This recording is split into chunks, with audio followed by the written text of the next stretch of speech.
स्वागत है आप सभी का माया एकेडमी यूट्यूब चैनल पे। इस वीडियो में हम जनवरी से लेके जुलाई 2022 तक के विज्ञान और प्रौद्योगिकी यानी साइंस एंड टेक्नोलॉजी से संबंधित जितने भी करंट अफेयर्स हैं इंपॉर्टेंट एग्जाम के पॉइंट ऑफ व्यू से उसको डिस्कस करेंगे। इसमें हमारा जो फर्स्ट टॉपिक है वो है, देखिए, Kalpana Chawla centre for research in space science and technology से संबंधित। देखिए, इसका उद्घाटन रक्षा मंत्री राजनाथ सिंह के द्वारा किया गया। कहाँ पे? तो चंडीगढ़ यूनिवर्सिटी में इसका उद्घाटन किया गया। किसका? Kalpana Chawla centre for research in space science and technology. ये जो सेंटर है ये अंतरिक्ष विज्ञान, कृत्रिम उपग्रह के विकास में छात्रों को प्रशिक्षण देने और अंतरिक्ष अनुसंधान में भविष्य की चुनौतियों का समाधान करने के उद्देश्य से स्थापित किया गया है। ये केंद्र चंडीगढ़ यूनिवर्सिटी स्टूडेंट सैटेलाइट के लिए ग्राउंड कंट्रोल स्टेशन के रूप में भी कार्य करेगा। ठीक है। देखिए, सीयू सैट का मतलब है Chandigarh university satellite student satellite. ये एक नैनो उपग्रह है जो 2022 में भारत के 75वें स्वतंत्रता दिवस पर अंतरिक्ष में लॉन्च किए जाने वाले 75 छात्र द्वारा निर्मित उपग्रहों में से एक है। कौन सा? Chandigarh university student satellite. Next है भारत का पहला स्वदेशी सर्वर। इस स्वदेशी सर्वर का जो नाम रखा गया है वो रुद्र रखा गया है। देखिए, केंद्रीय इलेक्ट्रॉनिक्स एंड सूचना प्रौद्योगिकी एवं कौशल विकास व उद्यमिता राज्य मंत्री हैं राजीव चंद्रशेखर, उनके द्वारा ये लॉन्च किया गया है स्वदेशी सर्वर, जिसका नाम रुद्र है। जो इसकी कंप्यूटिंग क्षमता है वो 3.6 T1 से लेकर 34 IT तक है। ठीक है। नेक्स्ट है arrow 3 anti ballistic missile defence system से संबंधित। तो देखिए, इस डिफेंस सिस्टम का जो परीक्षण किया है वो इजराइल ने किया है। पृथ्वी के वायुमंडल से बाहर अपने arrow 3 anti ballistic missile defence system का सफलतापूर्वक परीक्षण किया है। इसकी खूबी जानते क्या? इस सिस्टम का एल्गोरिदम है जिसकी सहायता से यह सिस्टम आने वाले खतरों को पहचान सकता है। एरो 3 का जो उद्देश्य है वो पृथ्वी के वायुमंडल के बाहर बैलिस्टिक मिसाइल को रोकना है। इसकी मदद से परमाणु परमाणु जैविक, रासायनिक या पारंपरिक हथियारों से भी निपटा जा सकता है इस anti ballistic missile defence system से। नेक्स्ट है कृत्रिम सूर्य से संबंधित। तो देखिए, इसका प्रयोग चीन ने किया है। ठीक है। ये आपको ध्यान रखना है, कृत्रिम सूर्य का जो प्रयोग किया है वो चीन ने किया है। इसे एक्सपेरिमेंटल एडवांस सुपर कंडक्टिव टोकामेक या ईस्ट कहा गया है। ईस्ट एक फ्यूजन रिएक्टर है जिसे 2006 में सक्रिय किया गया था। देखिए, ये जो प्रयोग किया गया है जून 2021 में, ये 160 मिलियन डिग्री सेल्सियस के तापमान पर पहुंचकर सूर्य से 10 गुना अधिक गर्म का रिकॉर्ड तोड़ दिया है।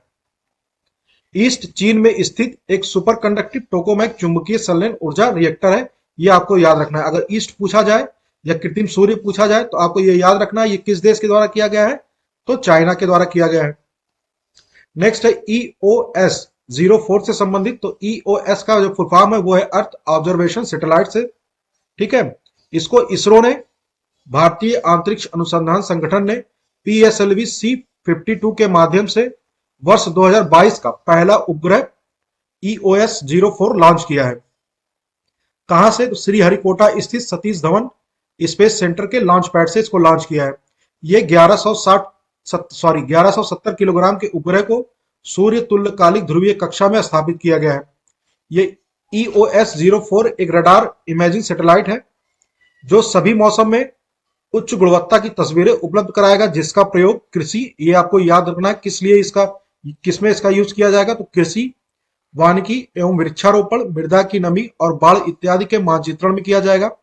इस उपग्रह के साथ ही दो छोटे उपग्रह इंस्पायर ESAT-1 और INS-2D को भी लॉन्च किया है। तो आपको यह भी याद रखना है, इंस्पायर ईस्ट-1 और INS-2D किसके द्वारा लॉन्च किया गया? PSLV C-52 के द्वारा इसको लॉन्च किया है इसरो ने। नेक्स्ट है मल्टी स्लिट सोलर एक्सप्लोरर और हेलियोस्वार्म से संबंधित। तो देखिए, नासा ने सूर्य की गतिशीलता के बारे में समझ को बेहतर बनाने के मकसद से 2 साइंस मिशनों का चयन किया है। ये जो मिशन है ये अंतरिक्ष यात्रियों, उपग्रह आदि की सुरक्षा में मदद करने के लिए महत्वपूर्ण जानकारी प्रदान करेंगे। ये जो मल्टी स्लिट सोलर एक्सप्लोरर है इसका उद्देश्य कोरोनल हीटिंग और अस्थिरता के कारणों की जांच करना है। ठीक है। ये एक शक्तिशाली उपकरण का प्रयोग करेगा जिसे मल्टी स्लिट स्पेक्ट्रोमीटर के रूप में जाना जाता है। ये सूर्य के अत्यधिक पराबैंगनी विकिरण का निरीक्षण करेगा और कैप्चर की गई हाई रेजोल्यूशन तस्वीरें प्राप्त करेगा। ये इस मिशन का जो बजट था 192 मिलियन डॉलर का था। और दूसरा मिशन है वो है हेलियोसॉर्म से संबंधित। तो ये 9 स्पेस क्राफ्ट का एक तारामंडल या सॉर्म है, जिसे एक हब अंतरिक्ष यान या छोटे छोटे उपग्रह होते हैं। हब अंतरिक्ष यान छोटे उपग्रह के साथ रेडियो संपर्क बनाए रखेगा और पृथ्वी के बीच रेडियो संपर्क का संचालन करेगा। इस मिशन का जो बजट था 250 मिलियन डॉलर का था। तो ये दोनों जो मिशन है ये नासा के द्वारा किया गया है। किससे संबंधित है? तो सूर्य से संबंधित है। इतना पॉइंट आपको याद रखना है। नेक्स्ट है human rated solid rocket booster HS-200 से संबंधित। तो देखिए इसका जो परीक्षण किया है वो इसरो ने किया है। कहां पे? आंध्र प्रदेश के श्रीहरिकोटा स्थित सतीश धवन अंतरिक्ष केंद्र में। ये जो क्या काम करेगा? गगनयान कार्यक्रम के लिए human rated solid rocket booster का सफल परीक्षण किया गया। किसके लिए? गगनयान कार्यक्रम के लिए, गगनयान मिशन के लिए। ये बूस्टर इंजन जियो सिंक्रोनाइज सैटेलाइट लॉन्च व्हीकल या मैक 3 जिसको बोला जाता है, ठीक है, ये उस रॉकेट का एक हिस्सा है जो भारतीय अंतरिक्ष यात्रियों को अंतरिक्ष में ले जाएगा। गगनयान मिशन के लिए उपयोग किए जाने वाले GSLV मैक 3 रॉकेट में 2 HS-200 बूस्टर होंगे जो लिफ्ट ऑफ के लिए इसे थ्रस्ट प्रदान करेंगे। HS-200 बूस्टर का डिजाइन और विकास केरल के तिरुवनंतपुरम में विक्रम साराभाई अंतरिक्ष केंद्र या VSSC, इसका फुल फॉर्म भी कभी कभी पूछा जाता है। VSSC क्या है? तो आपको यह ध्यान रखना है, विक्रम साराभाई अंतरिक्ष केंद्र, ये वहां पे डिजाइन किया गया है HS-200 बूस्टर को। नेक्स्ट है व्हाइट स्वान स्ट्रेटेजिक मिसाइल बॉम्बर। तो देखिए ये बॉम्बर, इसका अनावरण कहां पे किया गया? तो रूस के रक्षा बलों के द्वारा इसका किया गया है। इसका जो नाम दिया गया है वो टूपोलेव TU-160M इस बॉम्बर का नाम है। ये देखिए परमाणु हथियार ले जाने के लिए डिजाइन किया गया है। ये सुपरसोनिक बम वर्षक विमान है जिसको व्हाइट स्वान के नाम से भी जाना जाता है। ये 34 टन भार ले जाने के साथ ही 24 क्रूज मिसाइलों को डिलीवरी कर सकता है। ये विमान बिना ईंधन भरे 14,000 किलोमीटर की दूरी तय कर सकता है तथा युद्ध के समय 1 दिन से अधिक समय तक ये हवा में रह सकता है या आकाश में उड़ सकता है।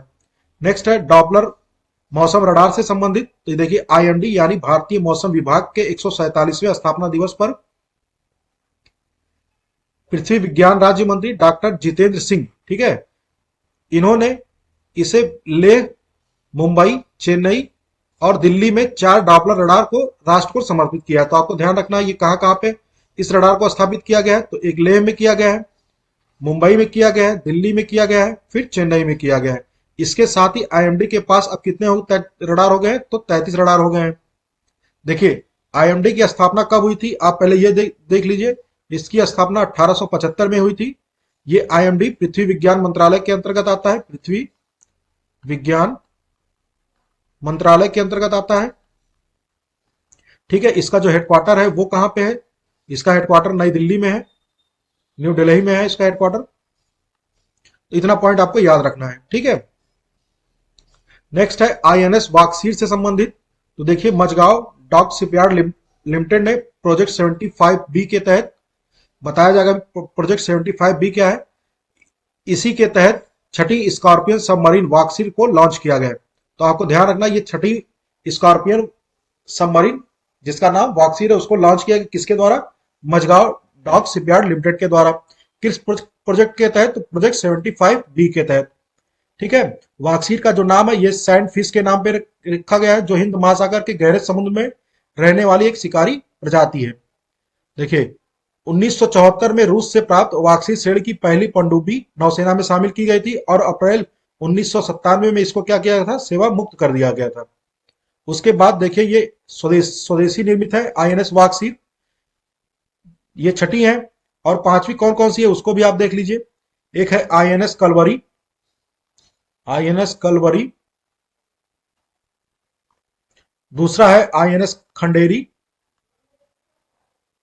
खंडेरी, तीसरा है खरंज, खरंज, ठीक है, चौथा है वेला और जो पांचवा है उसका नाम जानते क्या है?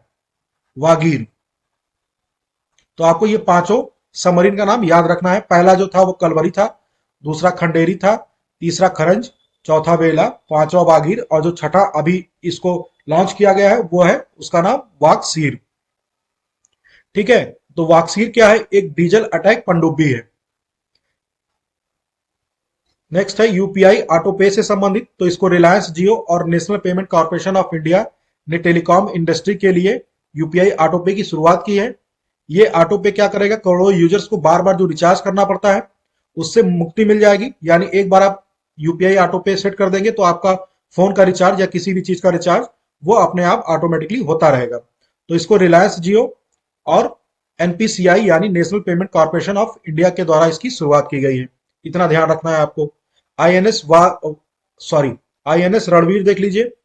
इसको मुंबई में नौसैन्य डॉकयार्ड में भारतीय नौसेना का विध्वंसक पोत आईएनएस रणवीर को 19 जनवरी 2022 को हुए एक विस्फोट में नौसेना के 3 जो सैन्य कर्मी थे वो शहीद हो गए और 11 घायल हो गए। तो ये आपको याद रखना है, आईएनएस रणवीर में ही एक दुर्घटना हो गया था जिसमें जो नौसेना के 3 अधिकारी थे वो शहीद हो गए और 11 घायल हो गए थे।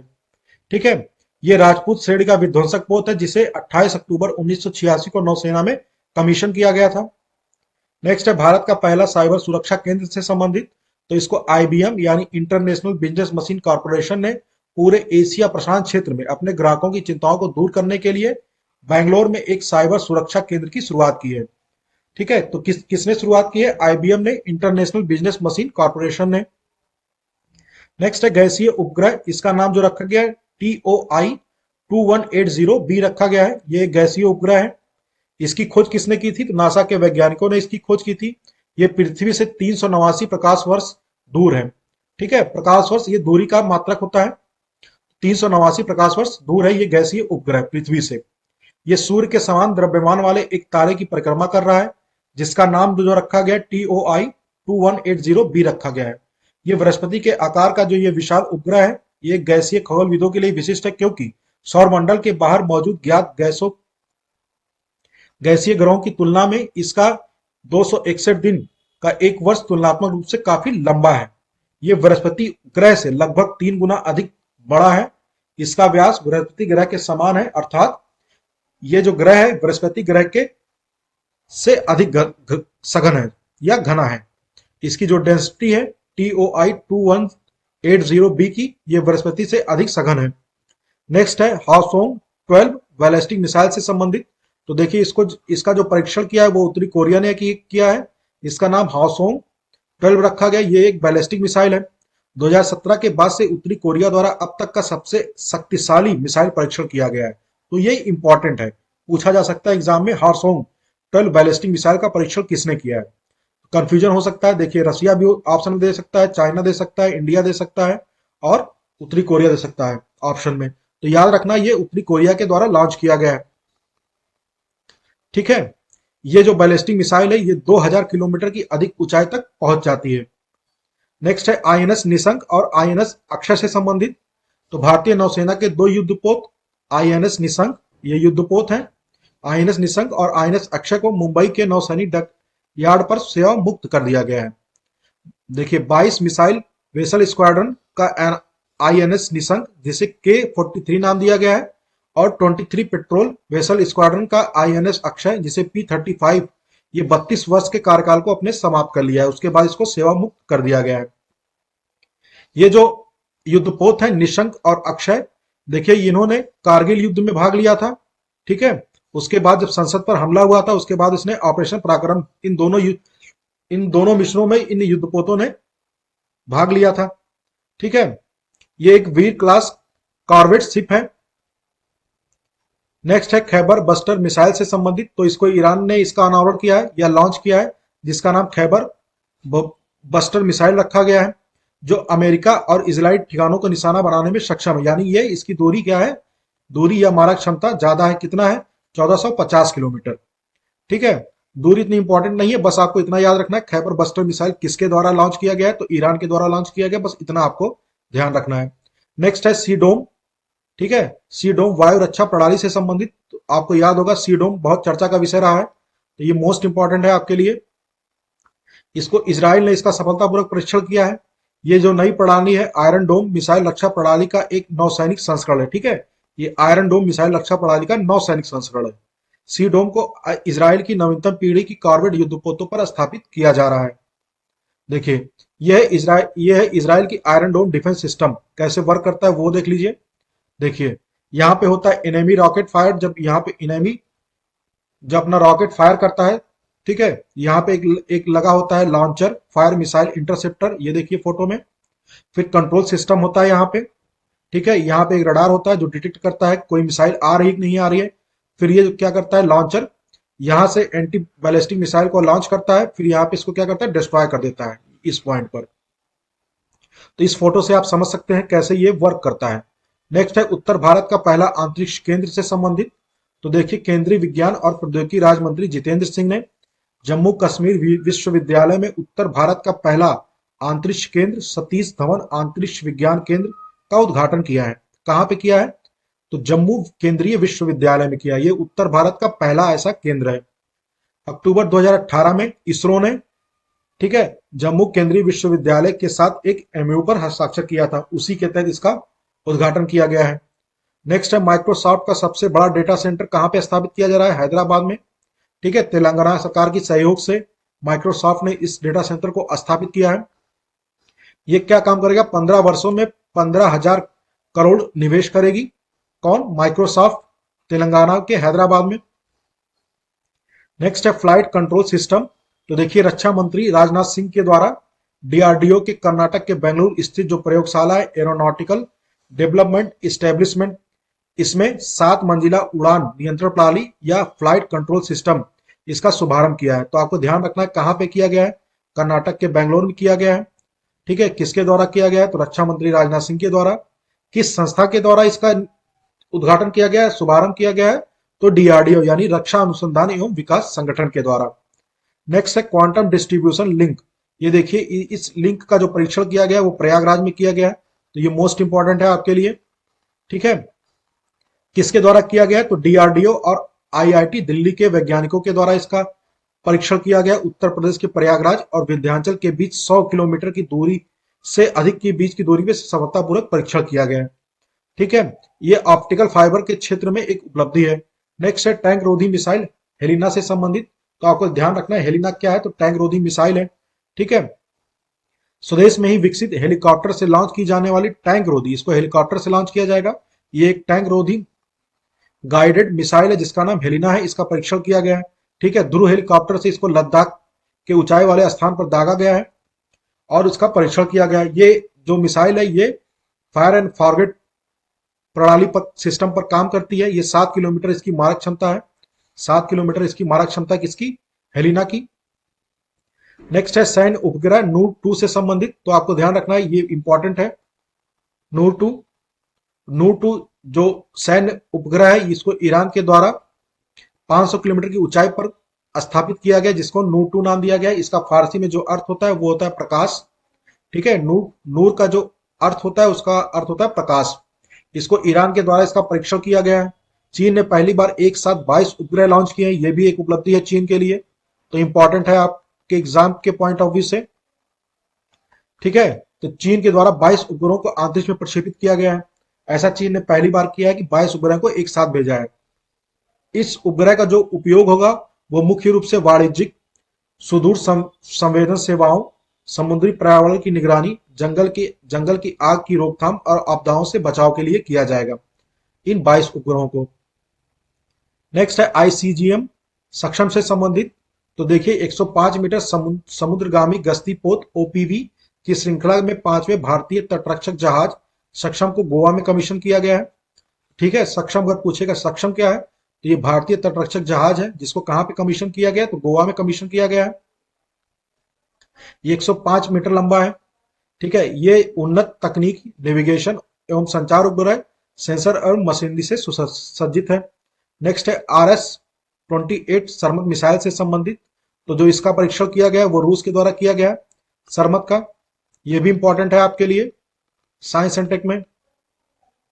इसका जो नाम दिया गया है वो नाम दिया गया RS-28 सरमत, ठीक है। इसको नाटो देश क्या बुलाते हैं? शैतान 2 इसको बुलाते हैं। क्यों शैतान 2 बुलाते हैं? क्योंकि इसकी जो मारक क्षमता या इसकी जो रेंज है वो 18,000 किलोमीटर से अधिक है। इसीलिए इसको नाटो देश, जिसमें सो कॉल्ड जो डेवलप कंट्रीज हैं वो शामिल हैं, ठीक है, वो सारे देश मिलकर इसको शैतान 2 बुलाते हैं। जो देखिए इसकी जो गति है वो मैक से, जो मैक संख्या होती है 20.7, यानी 25,560 किलोमीटर प्रति घंटे की उड़ान से की गति से उड़ान भर सकती है ये। तो ये आपके लिए इंपॉर्टेंट है। RS-28 सरमत, इसका परीक्षण रूस के द्वारा किया गया है। नेक्स्ट है गाओफ्रेन 303 उपग्रह, इसका जो परीक्षण किया गया वो चीन के द्वारा किया गया है। ठीक है, ये पृथ्वी अवलोकन उपग्रह है जिसका नाम गाओफेन 303 है। नेक्स्ट है शकुंतला उपग्रह से संबंधित, तो देखिए एक स्टार्टअप कंपनी है, ठीक है, इंडियन स्पेस टेक्नोलॉजी से संबंधित एक स्टार्टअप कंपनी है जिसका नाम पिक्सल है। उसने अपना पहला पूर्ण विकसित वाणिज्यिक उपग्रह स्पेस एक्स के फाल्कन 9 रॉकेट द्वारा ट्रांसपोर्टर 4 मिशन पर केप कैनावेरल अमेरिका से लॉन्च किया है। तो ठीक है, स्पेस एक्स के फाल्कन 9 रॉकेट के द्वारा इसको लॉन्च किया है जिसका नाम शकुंतला रखा गया है। किसके किसके द्वारा लॉन्च किया है, तो ये किसका उपग्रह है, तो ये पिक्सल का उपग्रह है। ये जो पिक्सल है ये 36 सैटेलाइट वाले कंसल्टेशन का पहला उपग्रह है। नेक्स्ट है आयरन बीम, ये इजराइल के द्वारा इसका परीक्षण किया गया है। ठीक है, ये विश्व में पहली बार लेजर मिसाइल डिफेंस सिस्टम का सफल परीक्षण किया गया, किसके द्वारा, इजराइल के द्वारा किया गया है। ये दुनिया की पहली ऊर्जा आधारित हथियार प्रणाली जिसे आयरन बीम नाम दिया गया है। अगर आपसे आयरन बीम या आयरन डोम, तो देखिए ये दोनों जितने हैं ये भी किससे संबंधित है, इजराइल से संबंधित है। तो विश्व का ये पहली बार है जब लेजर मिसाइल डिफेंस सिस्टम का परीक्षण किया गया है। तो ये जाहिर सी बात है आपके एग्जाम के लिए मोस्ट इंपॉर्टेंट हो जाता है। नेक्स्ट है सॉलिड फ्यूल डिटेक्ट रैमजेट से संबंधित, तो डीआरडीओ के द्वारा इस बूस्टर तकनीक का उड़ीसा तट पर चांदीपुर के एकीकृत परीक्षण रेंज में इसका सफल परीक्षण किया गया है। किसके द्वारा किया गया है, डीआरडीओ के द्वारा किया गया है। कहां पे, तो उड़ीसा तट पर किया गया है। ये भारत और रूस द्वारा संयुक्त रूप से विकसित एक मिसाइल प्रद्योलन तकनीकी है जो रेमजेट इंजन सिद्धांत की अवधारणा पर आधारित है। इसमें ठोस ईंधन का इस्तेमाल किया जाता है। नेक्स्ट है उन्नत हेलीकॉप्टर MK3 से संबंधित, तो समुद्री सुरक्षा को बढ़ावा देने के लिए भारतीय तटरक्षक बल ने उड़ीसा के भुवनेश्वर में इस नवीनतम उन्नत हल्के हेलीकॉप्टर ALH, ठीक है, एडवांस लो वेट हेलीकॉप्टर MK3 स्क्वाड्रन को शामिल किया गया है। नेक्स्ट है शुक्रयान फर्स्ट से संबंधित, तो इसरो ने दिसंबर 2024 में शुक्र ग्रह के अध्ययन के लिए शुक्रयान 1 को भेजने की घोषणा की गई है। तो ये आपको ध्यान रखना, ये मोस्ट इंपॉर्टेंट है। ठीक है, ये मोस्ट इंपॉर्टेंट पॉइंट है आपके एग्जाम के लिए। कब इसको लॉन्च किया जाएगा शुक्रयान फर्स्ट मिशन को, तो दिसंबर 2024 में इसको लॉन्च किया जाएगा। ये यान सौरमंडल के सबसे गर्म ग्रह की परिक्रमा करते हुए अध्ययन करेगा। पृथ्वी से जो शुक्र की औसतन जो दूरी है वो 4.10 करोड़ किलोमीटर है। यह दूरी सूर्य की परिक्रमा में घटती बढ़ती रहती है और दिसंबर 2024 में शुक्र जो है धरती के बेहद निकट आ जाएगा। यही कारण है कि दिसंबर 2024 में इसको लॉन्च करने की घोषणा की गई है। किसके द्वारा, तो इसरो के द्वारा। ठीक है, नेक्स्ट है भारतीय तटरक्षक पोत ऊर्जा प्रवाह, जिसे नाम दिया गया ऊर्जा प्रवाह। ये भारतीय तटरक्षक पोत है जिसको नाम दिया गया ऊर्जा प्रवाह। इसको गुजरात के भरूच में भारतीय तटरक्षक बल में शामिल किया गया है। ये जो नया जहाज है ये तटरक्षक बल के जहाजों को रसद सहायता प्रदान करेगा। ठीक है, और भारतीय तटरक्षक जो दल है उसके संचालन को बढ़ाने में मदद करेगा। नेक्स्ट है एक्सियोम मिशन फर्स्ट से संबंधित, ये भी इंपॉर्टेंट है आपके लिए। ठीक है, इसको ISS यानी इंटरनेशनल स्पेस स्टेशन के लिए पहली निजी अंतरिक्ष यात्री मिशन लॉन्च किया गया है। इस मिशन का जो नाम दिया गया है वो AX-1 या एक्सियोम मिशन फर्स्ट नाम दिया गया है। यह अंतरराष्ट्रीय अंतरिक्ष स्टेशन के लिए एक मिशन है जिसे नासा के फ्लोरिडा स्थित कैनेडी स्पेस सेंटर से लॉन्च किया गया है। इसमें 4 व्यक्तियों को भेजा जाएगा एक साथ। ये इस मिशन की जो कमान है वो नासा के पूर्व अंतरिक्ष यात्री हैं माइकल लोपेज एलेग्रिया ने संभाली है। ठीक है, तो ये इतना इंपॉर्टेंट नहीं है, बस आपको इतना याद रखना है कि एक्सियोम मिशन फर्स्ट ये किसके लिए लॉन्च किया गया है, तो इसको ISS के लिए लॉन्च किया गया है। इसमें 4 व्यक्तियों को एक साथ भेजा जाएगा। ठीक है, नेक्स्ट है हंसा NG से संबंधित, तो आपको ध्यान रखना है हंसा NG है क्या पहले। ठीक है, ये एक उड़ान प्रशिक्षक विमान है। ठीक है, किसके द्वारा विकसित किया गया है, CSIR राष्ट्रीय एरोस्पेस प्रयोगशाला यानी नेशनल एरोस्पेस लेबोरेटरीज के द्वारा इसको विकसित किया गया है। ये जो विमान है ये 2 सीट वाला विमान है। ठीक है, जिसको नाम दिया गया है हंसा एनजी। नेक्स्ट है आईएनएस सूरत और आईएनएस उदयगिरी से संबंधित। तो ये एक स्वदेशी युद्धपोत है, ठीक है, जिसको नाम दिया गया है आईएनएस सूरत और आईएनएस उदयगिरी। देखिए आईएनएस सूरत क्या है, प्रोजेक्ट 5B श्रेणी का यह पोत भारतीय नौसेना के अगली पीढ़ी के स्टेल्थ गाइडेड मिसाइल डिस्ट्रॉयड है, जिसे मझगांव डॉकयार्ड लिमिटेड मुंबई में बनाया गया है। ये जो सूरत आईएनएस सूरत बनाया गया, ये प्रोजेक्ट 15B के तहत इसको विकसित किया गया है। अगर प्रोजेक्ट 15B का जो दूसरा नाम है उसको भी जान लीजिए, पूछा जा सकता है एग्जाम में, इंपॉर्टेंट है आपके लिए। इसको नाम दिया गया है विशाखापत्तनम, विशाखापत्तनम श्रेणी के विध्वंसक, श्रेणी के विध्वंसक, ठीक है। प्रोजेक्ट 15B का ये दूसरा नाम है। इसको कब लॉन्च किया गया था, तो 2011 में इस प्रोजेक्ट को लॉन्च किया गया था।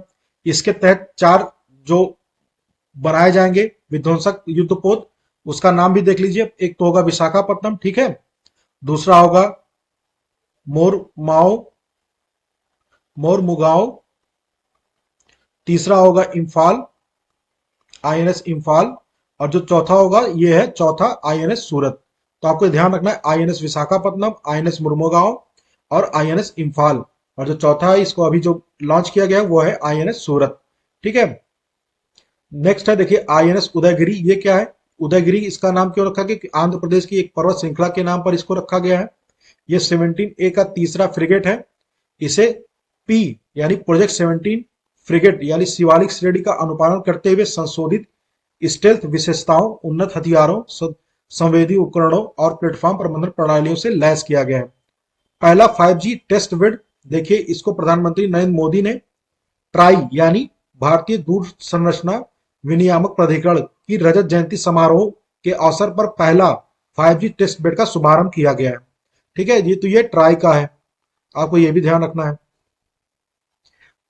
ये जो टेस्ट बेड परियोजना है ये आईआईटी मद्रास के नेतृत्व में 8 संस्थानों के सामूहिक सहयोग से विकसित किया गया है। ये 8 संस्थान कौन कौन से हैं, IIT Delhi, IIT Hyderabad, IIT Bombay, IIT Kanpur. तो ये कानपुर देखिए यूपी में है, ठीक है। तो ये मोस्ट इंपॉर्टेंट हो जाता है आपके लिए यूपी के एग्जाम के पॉइंट ऑफ व्यू से।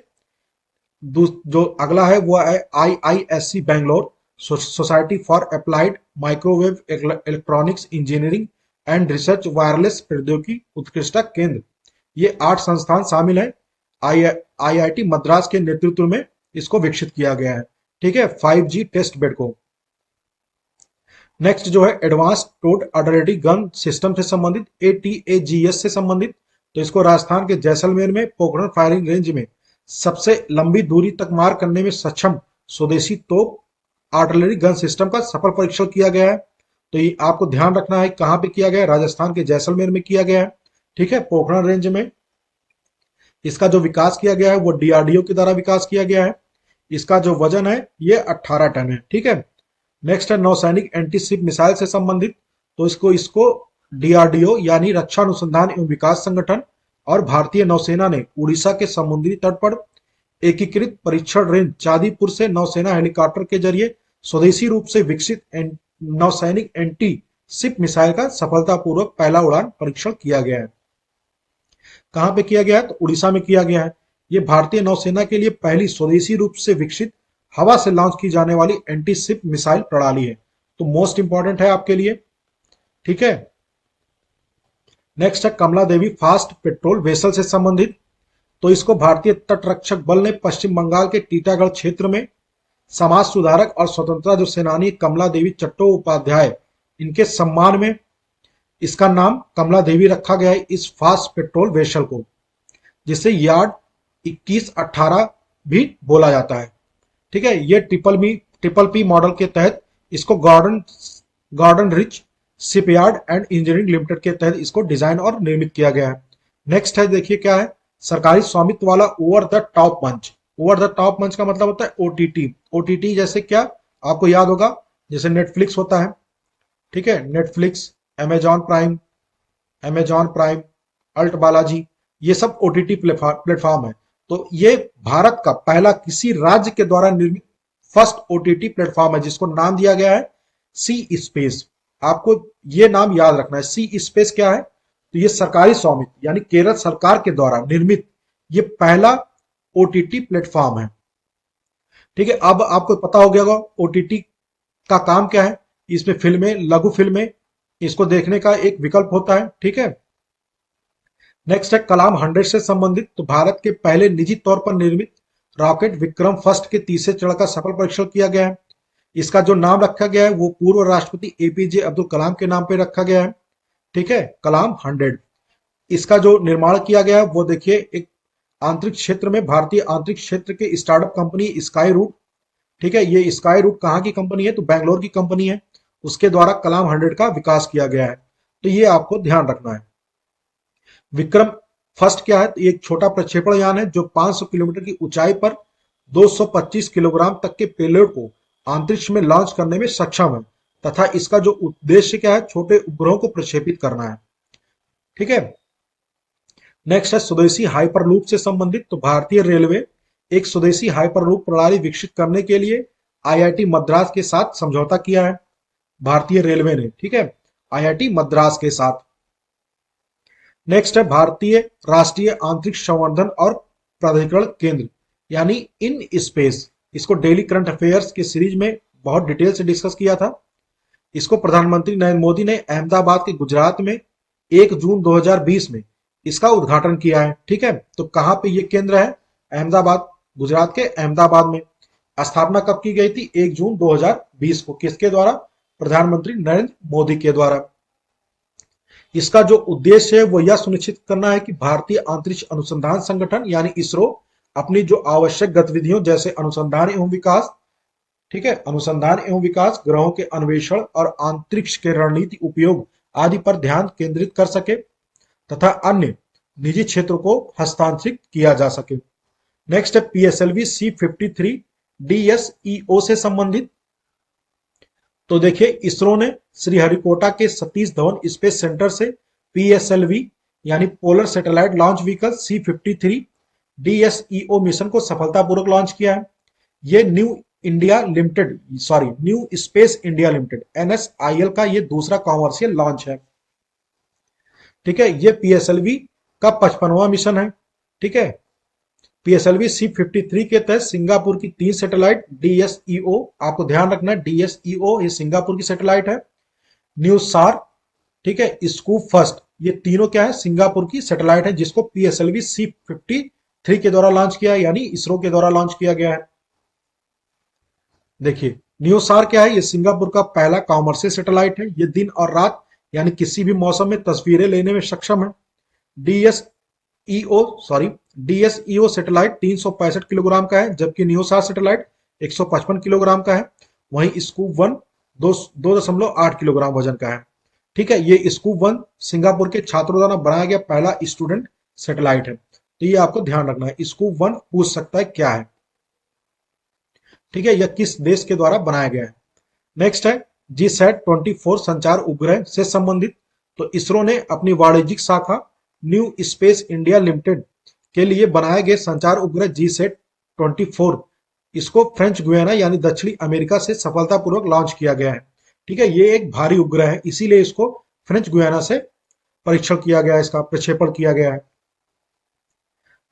देखिए GSAT-24 को भू स्थैतिक कक्षा में स्थापित किया गया है, तो आपको यह भी ध्यान रखना है। GSAT-24 का काम क्या होगा, डायरेक्ट टू होम सेवा प्रदाता कंपनी टाटा प्ले को इस संचार उपग्रह की पूरी क्षमता का उपयोग करने की अनुमति दी जाएगी। ठीक है, डायरेक्ट टू होम D2H, आपको याद होगा D2H। ठीक है, ये किसको दिया जाएगा, टाटा प्ले को दिया जाएगा, टाटा प्ले को दिया जाएगा उपयोग करने के लिए। तो GSAT-24 का जो वेट है वो है 4180 किलोग्राम। ठीक है, नेक्स्ट है जिरकॉन मिसाइल से संबंधित। तो जिरकॉन मिसाइल इसका जो परीक्षण किया गया वो रूस के द्वारा किया गया है। ये एक हाइपरसोनिक क्रूज मिसाइल है जिसको जिरकॉन नाम दिया गया है। ये परमाणु हथियार ले जाने में सक्षम है। ठीक है, ये देखिए हाइपरसोनिक मिसाइल की आवाज गति यानी मैक संख्या से 9 गुना तेज यात्रा कर सकती है। नेक्स्ट है विश्व के सबसे बड़े जीवाणु की खोज कहां पे की गई है, तो कैरेबियन मैंग्रोव दलदल में विश्व के सबसे बड़े जीवाणु की खोज की गई है जिसको नाम दिया गया है थियो मार्गरारिटा मैग्निफिका।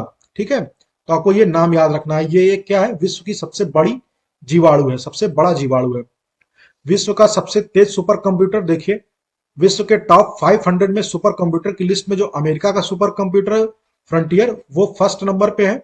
ठीक है, जापान का फुकुआकू कंप्यूटर सेकंड नंबर पे है, जबकि जो भारत का सबसे तेज सुपर कंप्यूटर है परम सिद्धि A1, ठीक है, ये विश्व में 111वें स्थान पे है। तो ये भी पॉइंट आपको ध्यान रखना है। सबसे तेज सुपर कंप्यूटर फ्रंटियर है, जबकि भारत का जो परम सिद्धि है वो 111वें नंबर पे आता है। अगर आपसे पूछा जाए भारत का सबसे तेज सुपर कंप्यूटर कौन सा है, तो परम सिद्धि A1 है। ठीक है, नेक्स्ट है आईएनएस गोमती से संबंधित। तो भारतीय नौसेना ने 34 वर्ष की सेवा के बाद गोदावरी श्रेणी की आईएनएस गोमती को मुंबई के नेवल डकयार्ड से सेवा मुक्त कर दिया गया है। इसको 1988 में जब तत्कालीन रक्षा मंत्री केसी पंत के द्वारा बॉम्बे के मझगांव डकयार्ड लिमिटेड में इसको कमीशन किया गया था। कब? 1988 में। इतना इंपॉर्टेंट नहीं है, बस आपको ये याद रखना है आईएनएस गोमती, क्योंकि ये गोमती नदी के नाम पे पड़ा है। गोमती नदी कहाँ है? उत्तर प्रदेश में। ठीक है, पीलीभीत से लेकर गाजीपुर तक ये बहती है नदी। तो ये इसलिए ये इंपॉर्टेंट है यूपी के एग्जाम के लिए। 34 वर्ष बाद इसको सेवा मुक्त किया गया है। ये गोदावरी श्रेणी की क्या है? मिसाइल पोत है। ठीक है, नेक्स्ट है हिमार्स रॉकेट लॉन्च सिस्टम से संबंधित। तो अमेरिका ने यूक्रेन को ये हिमार्स यानी उच्च तकनीकी वाली मध्यम दूरी के रॉकेट लॉन्च सिस्टम को भेजा है। ठीक है, हाई मोबिलिटी, देखिए हिमार्स का जो फुल फॉर्म है वो high mobility artillery rocket system है। इसको किसने दिया है? अमेरिका ने दिया है। किसको? यूक्रेन को, जिसका नाम हिमार्स रखा गया है। नेक्स्ट है आईएएफ हेरिटेज सेंटर से संबंधित। तो देखिए विभिन्न युद्धों में भारतीय वायुसेना की भूमिका और इसके समग्र कामकाज प्रदर्शित करने के लिए चंडीगढ़ में एक विरासत केंद्र बनाया गया है। ठीक है, यह हेरिटेज सेंटर बनाया गया कहां पे? चंडीगढ़ में। बस आपको इतना याद रखना है। नेक्स्ट है एशिया का सबसे बड़ा लिक्विड मिरर टेलीस्कोप। ये उत्तराखंड में इसको स्थापित किया गया है। एशिया का सबसे बड़ा लिक्विड मिरर टेलीस्कोप है ये। ठीक है, इसको भारत, बेल्जियम और कनाडा के खगोलविदों द्वारा इसको निर्मित किया गया है। ये उपकरण प्रकाश को इकट्ठा करने और फोकस करने के लिए तरल पारे की एक पतली फिल्म से बना 4 मीटर व्यास का घूर्णन दर्पण लगाया गया है इसमें। चंद्रमा का सबसे विस्तृत नक्शा देखिए, ये क्या है? जो नक्शा बनाया गया है वो चीन के स्पेस एजेंसी CSNA के द्वारा बनाया गया है। ये चंद्रमा का सबसे विस्तृत और सबसे बड़ा नक्शा है। इतना आपको ध्यान रखना है। नेक्स्ट है वेब ब्राउजर इंटरनेट एक्सप्लोरर से संबंधित। तो इसका जो विकास हुआ था वो माइक्रोसॉफ्ट के द्वारा किया गया था। कब? 1995 में। अब इस ब्राउजर इंटरनेट एक्सप्लोरर को बंद कर दिया गया है। ठीक है, तो आपको ये इतना ध्यान रखना है। कब इसको लॉन्च किया गया था? 1995 में। नेक्स्ट है बिम्स्टेक टेक्नोलॉजी ट्रांसफर फैसिलिटी से संबंधित। तो प्रधानमंत्री नरेंद्र मोदी ने देखिए प्रधानमंत्री नरेंद्र मोदी की अध्यक्षता में केंद्रीय मंत्रिमंडल ने श्रीलंका के कोलंबो में बिम्स्टेक टेक्नोलॉजी ट्रांसफर फैसिलिटी की स्थापना की मंजूरी दी है। देखिए पांचवा, ये जो बिम्स्टेक का ये पांचवा सम्मेलन था जिसको श्रीलंका के कोलंबो में आयोजित किया गया था। तो ये भी आपको ध्यान रखना है बिम्स्टेक से संबंधित। इसका जो मुख्य उद्देश्य होगा वो प्रौद्योगिकी हस्तांतरण, अनुभवों को साझा करने और क्षमता निर्माण को बढ़ावा देकर बिम्स्टेक सदस्य देशों के बीच प्रौद्योगिकी हस्तांतरण में समन्वय, सुविधा एवं सहयोग को मजबूत करना है। नेक्स्ट है भारत का पहला डिस्प्ले फैब। तो इसको देखिए, भारत का जो पहला डिस्प्ले फैब है इसको तेलंगाना राज्य में स्थापित किया गया है। ये क्या करेगा? स्मार्टफोन, टैबलेट, कंप्यूटर और लैपटॉप के लिए अगली पीढ़ी के डिस्प्ले का निर्माण करेगा। ठीक है, तो डिस्प्ले फैब कहां पे स्थापित किया गया है? तो तेलंगाना में किया गया है। नेक्स्ट है फ्यूजियान विमान वाहक पोत। इसको देखिए चीन ने इसका लॉन्च किया है, इस पोत को, जिसका नाम फ्यूजियान रखा गया है। बस आपको इतना ध्यान रखना है। नेक्स्ट है इस्कंदर M मिसाइल सिस्टम से संबंधित। तो रूस ने बेलारूस को इस्कंदर M मिसाइल सिस्टम स्थानांतरित किया, यानी दिया है। किसको? रूस, बेलारूस को किसने दिया है? रूस ने दिया है। बस आपको इतना ध्यान रखना है। इस्कंदर M मिसाइल सिस्टम ये रूस का है, लेकिन ये रूस ने बेलारूस को ये अपना मिसाइल सिस्टम दिया है। नेक्स्ट है सेंटर फॉर ब्रेन रिसर्च से संबंधित।